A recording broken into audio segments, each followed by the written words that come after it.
दोस्तों अब चलते हैं हम वित्तीय प्रबंधन की तरफ, फाइनेंशियल मैनेजमेंट इन स्कूल्स। सबसे पहला पॉइंट है यहाँ पर हम देखते हैं सर्व शिक्षा अभियान 2000 सर्व शिक्षा अभियान आया था आपका 2001 में। सर्व शिक्षा अभियान के तहत राज्य सरकार द्वारा प्राथमिक विद्यालयों में 5,000 रुपये प्रति वर्ष और उच्च प्राथमिक विद्यालयों में 7,000 रुपये प्रति वर्ष विद्यालय अनुदान दिया जाता है। दोस्तों वर्तमान में यह अनुदान बढ़ा दिया गया है। अभी वर्तमान में स्कूलों में मिशन कायाकल्प चल रहा है दोस्तों। इसके थ्रू विद्यालय में हर जो मूलभूत सुविधाएं हैं इंफ्रास्ट्रक्चर से रिलेटेड उन सबको पूरा किया जा रहा है। तो ये जो आंकड़े हैं जो धनराशि से संबंधित वह बदल दिए गए हैं।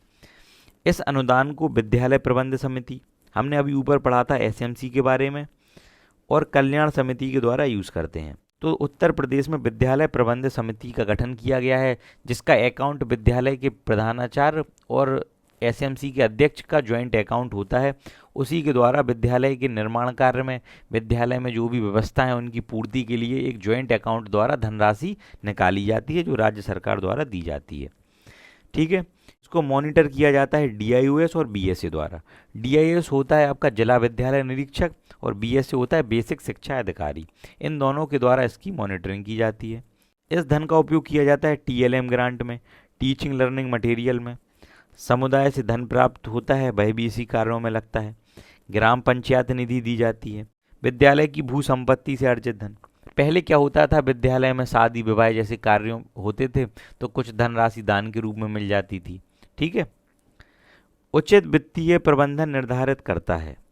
यहाँ पर एक क्वेश्चन है, किसी भी संस्थान में अगर उचित वित्तीय प्रबंधन है तो वह क्या निर्धारित करता है? वह निर्धारित करता है प्रबंधन की सफलता को। ठीक है, अब बात करते हैं हम विद्यालय में लर्निंग कॉर्नर्स की। विद्यालय में एक न्यू कॉन्सेप्ट चलाया जा रहा है जिसमें प्रत्येक विद्यालय में एक लर्निंग कॉर्नर बनाया जाना है। इसका अर्थ होता है सीखने का कोना, वह विशेष स्थान जो सीखने में सहायता प्रदान करता है। लर्निंग कॉर्नर में समस्त सामग्री स्वव्यवस्थित क्रमानुसार रखी जाती है। क्या क्या सामग्री हो सकती है? कुछ पुस्तक हो गई, कुछ गतिविधि करने के लिए कुछ खिलौने हो गए, टीएलएम हो गया। इसी को लर्निंग कॉर्नर बोला जाता है। यह लर्निंग कॉर्नर आधारित होता है बाल केंद्रित प्रक्रिया पर, नवीन अवधारणा पर आधारित है। इसके द्वारा विद्यालय में उत्तम शैक्षिक वातावरण का निर्माण होता है। प्रभावपूर्ण प्रक्रिया है यह शिक्षण की, यह शिक्षण को रुचिकर बनाता है। अब चलते हैं दोस्तों हम पुस्तकालय की तरफ। पुस्तकालय वह केंद्र है जहां प्राचीन एवं नवीन संस्कृतियों का मिलन होता है। बहुत इंपॉर्टेंट बिंदु है दोस्तों, विद्यालय का वह केंद्र जहां प्राचीन एवं नवीन संस्कृतियों का मिलन होता है उसे हम पुस्तकालय कहते हैं। पुस्तकालय को विद्यालय एवं समाज का बौद्धिक केंद्र भी कहा जाता है और विद्यालय की बौद्धिक प्रयोगशाला भी कहा जाता है। इसके बाद है पाठ्य पुस्तकें। पाठ्य पुस्तकों द्वारा पठन पाठन का महत्वपूर्ण साधन है।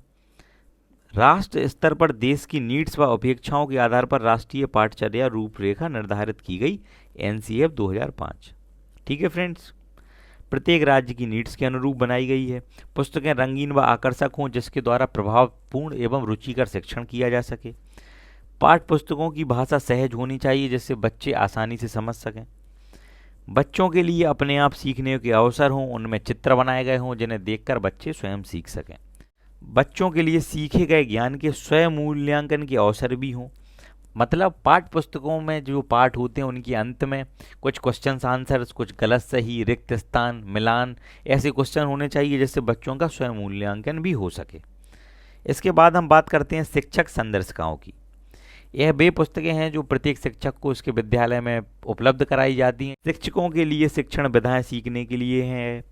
इसमें क्या होता है, पूर्व ज्ञान, गतिविधियां, अवलोकन, भ्रमण, प्रयोग, इनके द्वारा शिक्षण कार्य कराने की पद्धतियां दी गई हैं। प्रत्येक पाठ के अंत में एक बॉक्स होता है, अतः शिक्षक नवीन विधियां भी लिख सकें अगर किसी शिक्षक ने कोई नवीन विधियां एवं नवीन पद्धति ईजाद करी हैं। ठीक है फ्रेंड्स, इसके बाद बात करते हैं समय तालिका की।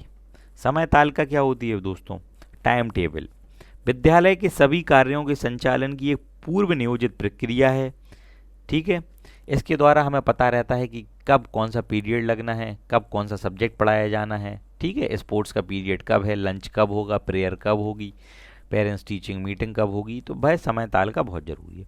इसके बाद शिक्षकों के लिए शिक्षक डायरी। शिक्षक डायरी से तात्पर्य उस अभिलेख से है जिसमें एक अध्यापक द्वारा वर्ष भर की गतिविधियों का लेखा जोखा दैनिक आधार पर तैयार किया जाता है। ठीक है। इसके बाद है शिक्षक दैनंदिनी। शिक्षक के कार्यों का दर्पण होती है, इससे पता चल जाता है कि शिक्षक ने कब कौन सा सब्जेक्ट, कब कौन सी गतिविधि कराई है। इसके बाद दोस्तों कुछ क्वेश्चंस हमने पहले छोड़ दिए हैं, उसके लिए मैं एक अलग वीडियो इसके बाद लाऊंगा, और जो क्वेश्चंस हैं अभी कुछ क्वेश्चंस आपको यहाँ भी देख लेते हैं।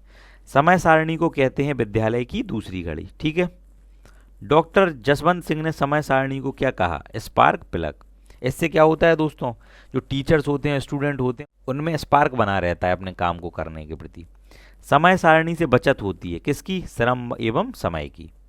छोटे बच्चों के लिए उपयुक्त समय अवधि कितनी है? 30 से 35 मिनट। तो जो पीरियड है आपका, जो घंटा है, जो बेला है, वह 30 से 35 मिनट की होनी चाहिए। सामान्य स्कूल में कितने प्रकार की समय सारणियाँ बनाई जाती हैं? एक। समय तालिका छात्र व शिक्षक को एक ताले में बंद कर देती है। कथन किसका है? आरसी फॉस का। R C Foss. यह बहुत इंपॉर्टेंट क्वेश्चन मैं आपको करा रहा हूं दोस्तों। समय सारणी उत्तम साधन है नियमित शिक्षण अधिगम प्रक्रिया का। नेक्स्ट है दोस्तों, समय सारणी दर्शाती है प्रधानाध्यापक के नेतृत्व को, शिक्षण प्रक्रिया को एवं अधिगम प्रक्रिया को। तो ये क्वेश्चन आप नोट डाउन कर लें, इन्हें बार बार आप देखें, आप इन्हें नोट डाउन करके रिवीजन भी करते रहें। आपके सुपर टेट एग्जाम में यही क्वेश्चन पूछे जाते हैं जो आपके शिक्षण कार्य से संबंधित होते हैं। फ्रेंड्स, आज के लिए इतना ही। नेक्स्ट वीडियो में हम डिस्कस करेंगे दोस्तों बागवानी, वाद विवाद, शैक्षिक भ्रमण, को करिकुलम एक्टिविटीज़ का क्या क्या रूप, और कुछ क्वेश्चंस आंसर जो हमने यह सब पढ़ा है उससे संबंधित। और दोस्तों, अगर आप शिक्षण कौंसिल के सभी लेक्चर देखना चाहते हैं, डिस्क्रिप्शन बॉक्स में लिंक दी गई है, उस लिंक पर क्लिक कर आप समस्त शिक्षण कौशल के लेक्चर देख सकते हैं। और दोस्तों, अगर आप ये नोट्स परचेज करना चाहते हैं और सुपर टेट के सभी सब्जेक्ट के नोट्स परचेज करना चाहते हैं, तो आपकी स्क्रीन पर एक व्हाट्सएप नंबर दिखाई दे रहा होगा, आप उस व्हाट्सएप नंबर पर हमें मैसेज कर सकते हैं। व्हाट्सएप पर ही आपको सभी सब्जेक्ट के नोट्स प्रोवाइड किए जाएंगे, जिसमें आपके हिंदी, गणित, अंग्रेजी, शिक्षण कौशल, जीवन कौशल, बाल मनोविज्ञान, बाल विकास, गणित, सभी सब्जेक्ट के नोट्स दिए जाएंगे। Thank you so much guys. जय हिंद।